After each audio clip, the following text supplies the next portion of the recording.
everyone. I am going to be reading another story today. Okay, so now I'm going to read. Okay. I really like this place. It's so cool. Anyways, okay. This is the old house. So let's read it. Okay. First page 2, okay. My mom says I can sleep at your place tonight, Kim told Tina. Tina and her brother Marcus were staying with their grandparents while Dad was overseas. Kim lived in the same street. Come early, said Tina. Then we can play outside until it gets dark. Oh. Okay. Page 4. Let's play hide and seek, said Tina when Kim arrived. Granny's garden was full of bushes. There were so many good places to hide. It was Tina's turn to be it. Tina found Marcus first behind Grandpa's shed. Then Tina and Marcus hunted everywhere for Kim. They looked behind all the bushes and the shed, and even behind the dustbin in the garage, but they couldn't find her.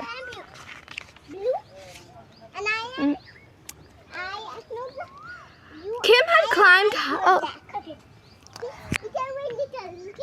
climbed high up in a tree. She could see Tina and Marcus down in the garden. She was so high up, she could see right over the roof of the old house. Kim had wanted to see inside the old house ever since she had come to live in the street. There were so many tiny windows in the roof. With cobwebs all over him. I hope that isn't Tina's room, she thought. It looks so dark and a bit scary. Just then Kim's dog, Jock, bounded over the fence. He raced up to the big tree and started jumping up and down and barking loudly. She must be in the tree, said Marcus.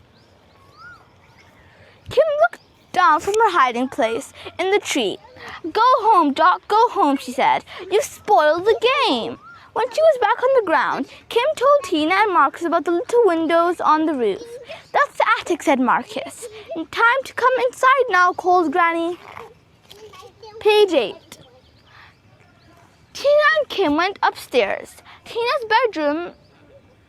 bedroom. Every stair creaked and cracked. Is your bedroom in the attic? Said Kim nervously. No, said Tina. No one lives in the attic. This is a very old house, isn't it? Said Kim. She didn't like all the dark walls and dark wood. Whee! Suddenly a monster came sliding past them. Kim jumped. Marcus took off his monster mask and laughed.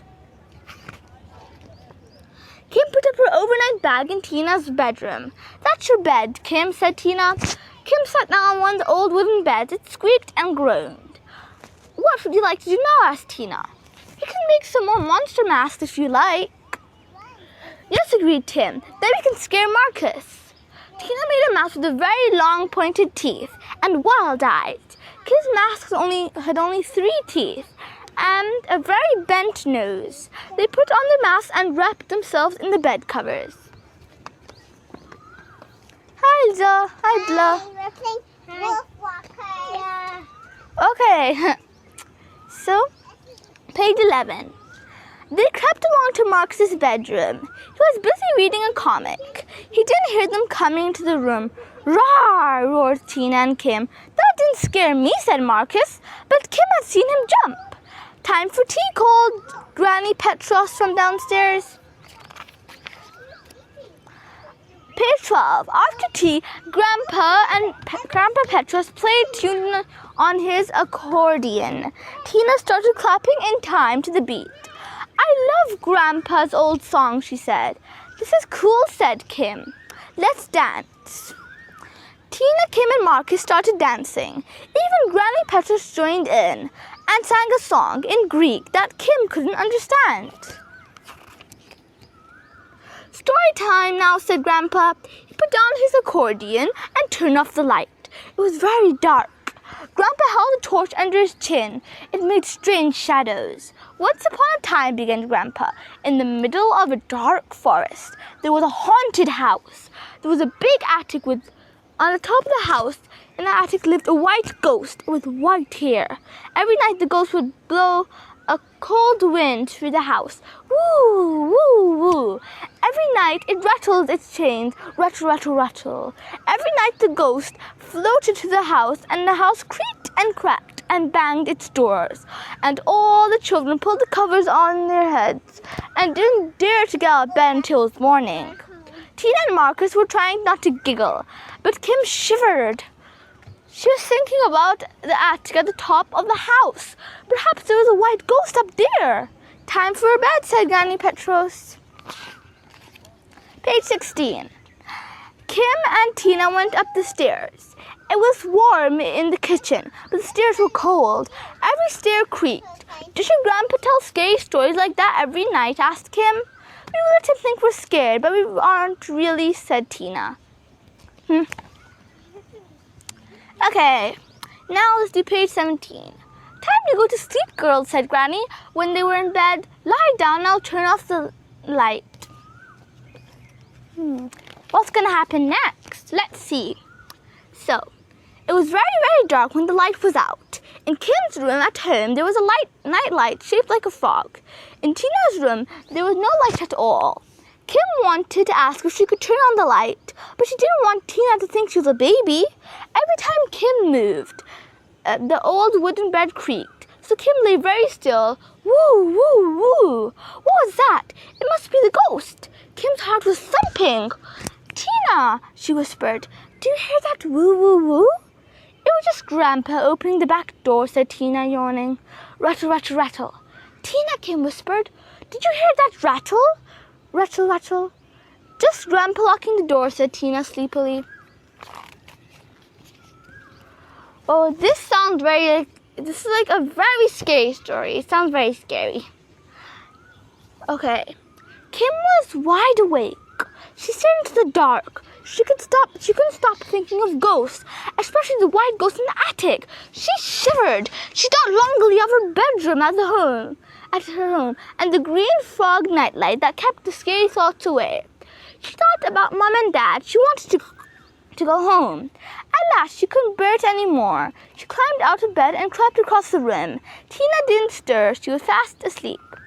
Page 22. Downstairs crept Kim. Creak, creak. She felt her way into the warm kitchen. It was very dark. She stumbled towards the back door. Suddenly she bumped against something and banged her leg. There was a loud, sighing wheeze. A monster! Kim picked herself up and felt around for a door handle. Her leg hurt where she had bumped. She heard a creaking sound and turned around. Okay. No. The white ghost! Screamed Kim. She dragged the door open and ran for her life. Kim ran along the garden path, past all the dark bushes. The moon shone down, and the trees looked like spooky shadows. A dog barked at her as she ran. It wasn't Jock the dog, though. Oh, wait. First, let me just do this video quickly. Then you guys can have water, okay? Good. Okay. A possum coughed up in a tree. Kim was sobbing with fright, but she kept on running. Dogs and possums were all right. They were real. Page 26. Kim dashed up the steps to her own house and banged on the door. Mom, Dad, let me in, she cried. The light came on in the hallway, and in a moment, Mom and Dad were there. Mom bent down to hug Kim. There was a ghost, gasped Tim. A white ghost in the kitchen. I'll ring next door, said Mom. You go and hop into bed. Kim, I'll bring you a warm drink. Page 27. Kim went to her own room. She turned on her green frog nightlight. She was starting to feel a bit silly. Presently, Mom came in. Her white nightie gleamed in the light from the green frog. It looked just like a ghost, but Kim knew it was only Mom. She felt sillier than ever. Mom, she said in a small voice, I think that ghost might have been Tina's granny, really. Mom smiled to her. I think so too, she said. I just talked to Miss Peters on the phone. She was coming to look for you when I called. Now they'll think I'm a baby, wailed Kim. Mom, what can I do? No, they won't, said Kim. She kissed Kim goodnight, and the night light glowed. Ooh. Okay. Page 30. Next morning, Mom took Kim back to old house. Everyone was having breakfast. Granny was wearing her white nightie just like Mom's. You must think I'm really stupid, Kim said to Tina. You're much braver than me, Kim said to Tina. You climbed that tree. I couldn't do that. You should have said you didn't like the dark. Marcus always has a nightlight. Kim looked at Grandpa Petros. I fell over a monster in the kitchen, she said. I wonder what that was. Grandpa grinned at her. I wonder, he said. That was a really nice story. Anyways, it's getting dark, so bye.